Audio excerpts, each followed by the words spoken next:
he said to me, where do you get all your information about these things? He says, I never thought of that, things like that. So I said, from the best lab in the world, right out there. So he said, go. So this is what I did. I built a cage about the size of this table. It looked like a dome. I put a baby pig in it. If there's anything you don't understand, don't let me go on with this. I put a waste paper basket in the middle of the table, countersunk. It was sunken down in the table. I put some crumpled paper near the wastebasket, just right near. And I knew the pig would hit it, because if you put a pig or any animal in a cage or a human, they walk up and back a lot. So I knew he'd hit that paper and knock it in the basket accidentally. On the bottom of the basket I had a micro switch. That's a switch with a long extension. So when the paper hit, a food dispenser dispensed a little bit of food, not much, a little bit. But the pig did not get the connection until about 10 times. And associative memory doesn't form in animals very quick. So then the next thing I did is once he picked the paper and put it in the basket deliberately and waited under the dispenser, I began to move the dispenser further and further away until I got it in another area. Next thing I did, after he put the first piece of paper, I had a second piece of paper. And he put the first piece way around the dispenser and he saw the second piece.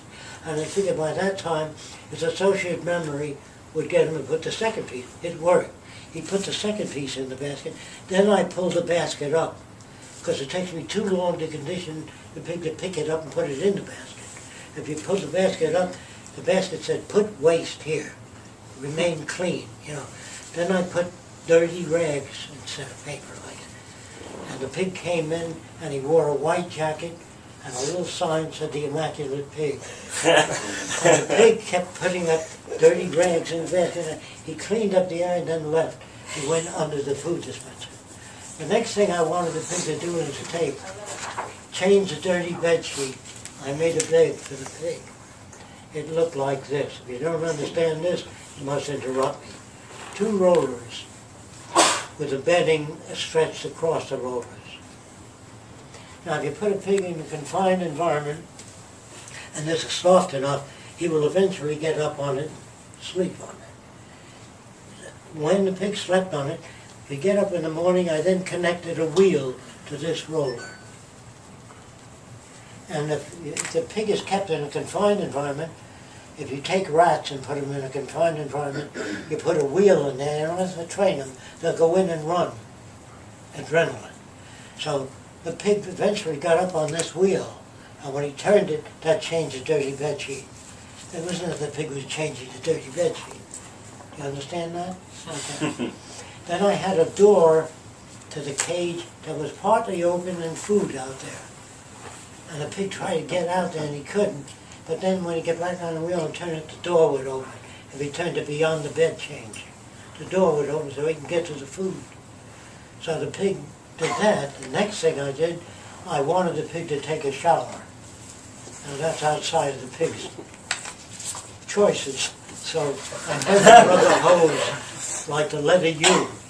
So you can picture this with a rubber hose bent like that with bamboo extension sticking down, and it was just a little lower than the pig's height. So when the pig left his little confined sleeping area, he touched these gadgets walking through that hoop, and that scratched his back. Pigs seemed to like that, so he turned around and went up and back about 10 times, getting his back scratched. Once that was established, I later used wires here, and the wires tripped a jar that was up here with soap and water and turned on the shower. Wow. Do you understand that? First the back scratching, then the shower. Now I showed that film to the clan. I showed the pig getting out of bed, changing the dirty bed sheet, narration. Then the pig would take a shower and wear that white jacket, the Immaculate Pig, and pick up all the dirty things, put it in the wastebasket. And these clan, about 30 of them, are washing that film. It's a real pig, and they're washing, their jaws are open. I'll raise me a lot of pigs, Jacque. I never seen no pig that smart. How come? I said, I raised in a different environment. He said, what's that? I explained all the detail. So they began conditioning animals. See, Pavlov wrote about conditioned reflex, saliva flow, but he didn't know enough about it. The Russian government never understood. Neither did Pavlov. B.F. Skinner tried to do a lot of work along those lines, and I called him on the phone and talked to him. I said, do you think people are reflexive, conditioned? He said, well, it's too early to say. He didn't have enough information at the time.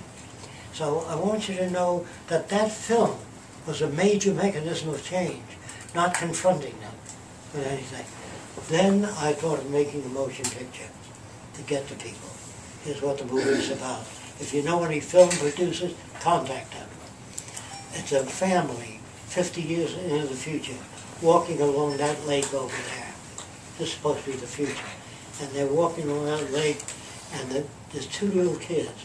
One is 7, the boy, and the girl is 6. But they're brought up in a new world, where they understand geology, continental drift. Kids can learn anything. They don't need Dickie Dare and Sheik Little Bo Peep. They can learn anything, math, physics, astronomy. Kids are interested in everything. So these kids are very well informed. And they're walking along that lake, and a little girl, with the cameras at the height of the little girl, turns up toward Daddy, and he bends down toward the camera. And the little girl says, Daddy, we live in such a wonderful world, so many flowers all around. It's during a certain season here. So we have a lot of flowers and things, and there's no prisons, no crime, no police. How do we get from that old world of jealousy, envy, hatred, war, poverty, hunger, lack of security? How do we get to this world? He said, didn't you get that in school? He said, only a little bit. The little boy says, I want to know in detail how you got from the old world to this one. It's a long story. Both the kids insist. So he sits them down, he starts talking, and it fades out, comes back to the present day. Here's what happens. It's during this time. It's in cameras in front of the UN, and this is fictitious from here on out. There's a guy that looks like Albert Einstein. He's liked a great deal. I tried to address the UN. I was turned down. So here I have a guy like Einstein addressing the UN on how to build a world without war and all these problems. He's only given 1 hour by the UN because they say anything more than an hour doesn't work. This is today, the UN. You can't turn people around 10 minutes or an hour. So anyway, this doctor's explaining to all the nations what I'm talking to you about. And the Prime Minister of France stands up and he says, in a heavy French accent, angrily, never would France accept a machine government. Never. It has no feeling, it doesn't care. We want people in government. And the whole UN stands up. I believe that's what would happen if this were presented in 1 hour to the UN. This is in the film. They all reject it. So the guy, like Einstein, he's made a lot of contributions to the world, new surgical instruments, X-ray machines. He's done a lot of wonderful things, but there you've gone too far. They can't accept that. So he says to the Prime Minister of France, would you mind coming up to the podium? He says, I'll do anything you ask. It's just that we can't accept this. But what do you want me to do? He comes up to the podium. Then this guy says, would you mind taking your jacket off and your shirt, expose your bare chest?